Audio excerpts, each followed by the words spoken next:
And let's get to the house burning now because there's a lot of speculation, a lot of stories about the house getting burnt up. You want to recap on that? You want Marquise to come in? I think Marquise is in the chat as well. I think he wants to. Yeah. One of the Well, let most me ask you this way: what makes you say he did it though? we got into a fight that Monday at my lawyer's office. I have a police report. He threatened me. He tried to hit me, but I ran. He threatened me. He said he was going to have someone come do something. He said, and watch how I get down. He said it.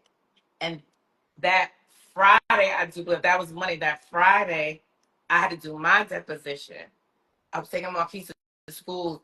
A Magnum car was following me. I don't know if you remember the Dodge Magnums, and everybody knew back then all of G Unit members rode Dodge Magnums.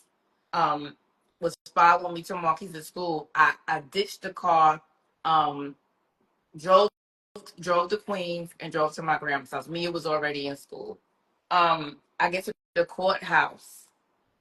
I do my deposition. I come back outside. It was a guy following me, trying to intimidate me to the point where my lawyer was so worried, said she would just please be careful. So he was trying to kick me out the house and he couldn't get me out the house. And that's another thing where he says, like, oh, he didn't he went to Suffolk County, they gave me an eviction, but I took it to the Supreme Court and the Supreme Court allowed me to stay. So he couldn't get me out the house at the time. And then his lawyer and I have in my deposition papers, which once I start doing my YouTube channel, I have to be able to side by side and bring up stuff. His lawyer actually asked me where was my evidence, and that was the first part of the house to burn down. I don't think that was a coincidence. Right. Who was on the house at the time when it got set on fire? It was. That's another thing tried to create the narrative. It was me, my boyfriend. No man lived with me in that house. And I will repeat, no man lived with me in that house. No man, except for Marquise, and he wasn't a man at the time. He was a child. Um, it was me, my daughter, Marquise, a family friend, and she had gotten into an argument with her husband. So it was her and her son and my youngest sister. My mom had passed away, so I had custody of my youngest sister. How old was your children? Um, well, he's probably about 12. Mia probably about maybe 16, 17. So those are minors. We had two minors, teenager. Three minors. Was four minors? Wait a minute. It You was said the minors was Marquise, my daughter, my youngest sister, and yeah, I'm not gonna say his name, but yeah, it was four minors.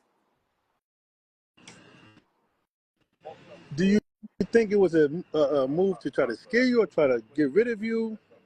What do you deep down, like, what do you think the motive was behind to really get rid of you or to scare you out of the house? Honestly speaking.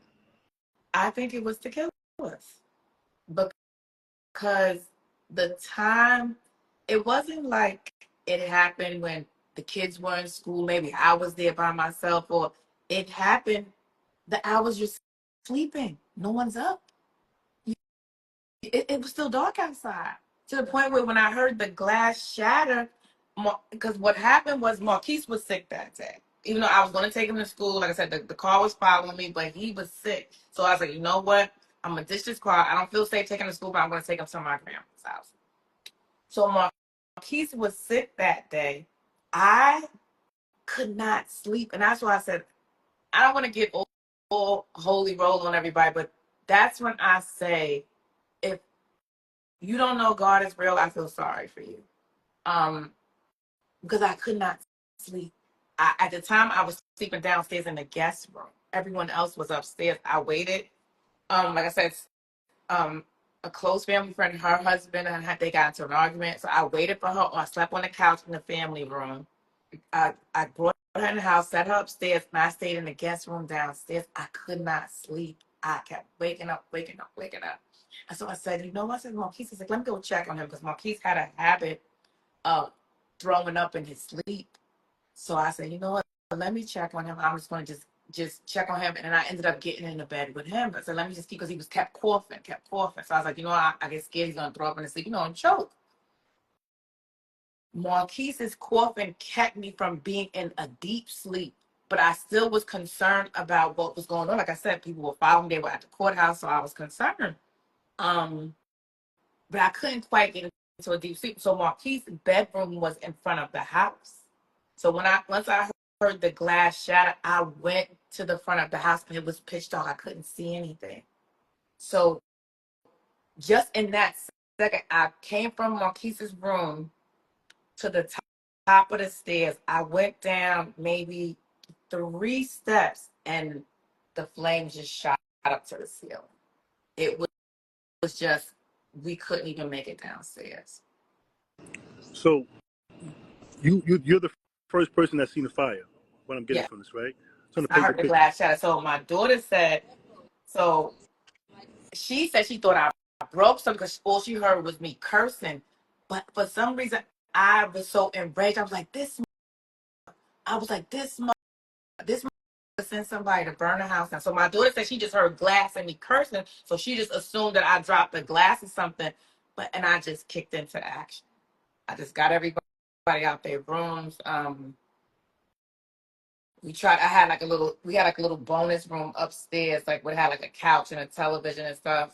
We couldn't go that way, so then we go to my sister's bedroom. So my sister's bedroom what had like a little awning, like where the backyard and the pool was. So I kicked out the screen so we could jump down to the awning to jump out. So I saw a man there. So I got a little hesitant. I was like, oh my gosh, what if he's coming to finish us off? And um, it What do just you mean? Just a happened to man be, sitting? yeah, it happened to be an off-duty police officer. Okay, got it. Yeah, so he was already on the phone with 911. He said so later on I found out he saw the smoke, and he saw the smoke, and he was going to get his daughter from, like, I think he said she was at a hotel. You know how they have prom parties at a hotel, and he said the highway, whichever way he takes, it didn't take him that way. He saw the smoke, came up the driveway, and saved our lives.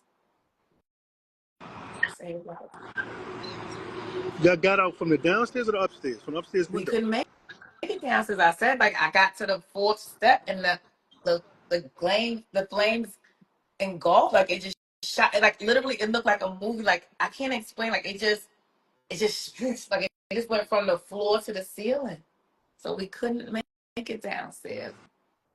So what you do? You jumped out the windows?